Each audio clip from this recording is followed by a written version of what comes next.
Senior correspondent Eric Shawn has the story from our New York bureau.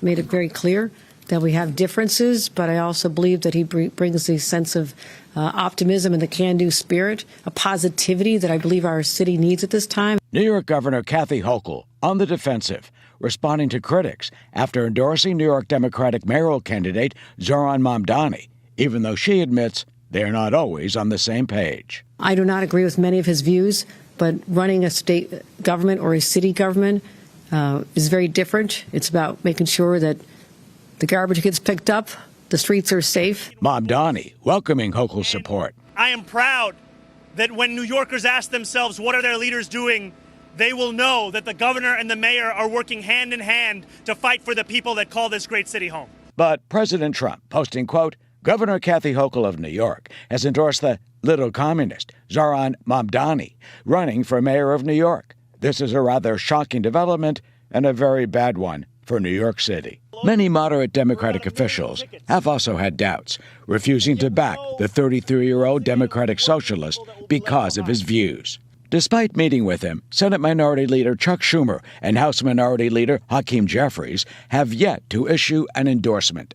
Republican Congresswoman Elise Stefanik, who may challenge Hochul next year, says the governor backed Mamdani to help her re-election bid. Look at what she's just done. She has put jet fuel on Kami Mamdani, and she owns all of his heinous positions that will make New York less affordable and make New York more dangerous. Well, Democratic Congressman Tom Suozzi, whose suburban Long Island district includes parts of New York City, announced this afternoon that he will not endorse Mamdani because of his socialist views. And as for reports that Mayor Eric Adams may drop out of the race, well, his campaign is denying that. Brett? Eric, thank you.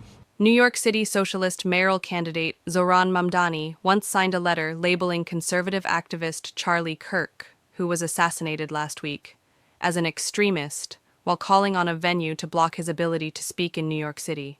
In a June 2023 press release by several local Democrats, Mamdani and his colleagues issued a statement in response to Motif Studios agreeing to host a far-right extremist event on June 17th at Tammany House in Long Island City.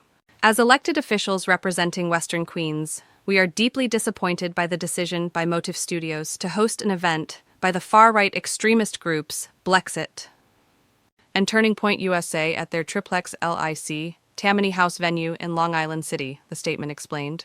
Providing a platform for the kind of transphobic, bigoted views held by invited speakers, Candace Owens, Charlie Kirk, and others goes directly against the diversity and inclusivity that we hold dear as New Yorkers and is an insult to every member of our community.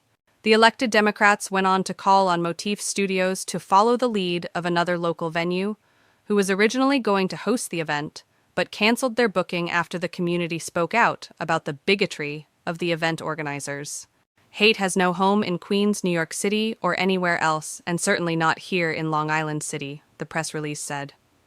The scheduled event was held according to plan, and Kirk posted a video of an activist being removed after attempting to disrupt the proceedings. GOP Assemblyman Jake Blumenkrantz, who represents New York's 15th District, told Fox News Digital that Kirk was murdered for exercising his free speech and that elected officials should be forced to reckon with the culture of hate that has been allowed to grow.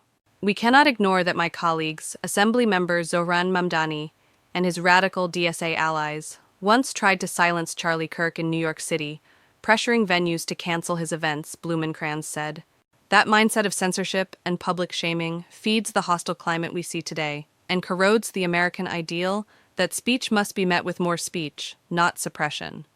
Kirk's death has ignited a firestorm of political debate about free speech in the U.S., and Blumenkrantz told Fox News he believes Mamdani, who holds a commanding polling lead in the race to be New York City's next mayor, has been hypocritical on the issue of speech.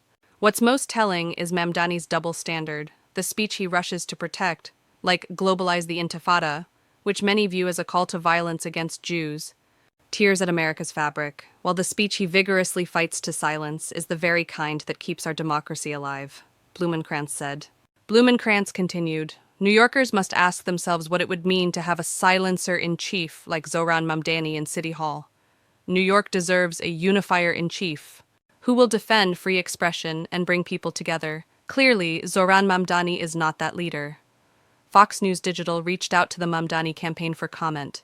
Mamdani publicly addressed Kirk's assassination, telling a group of supporters that the shooting was horrific and yet another victim of gun violence in a nation where what should be a rarity has turned into a plague.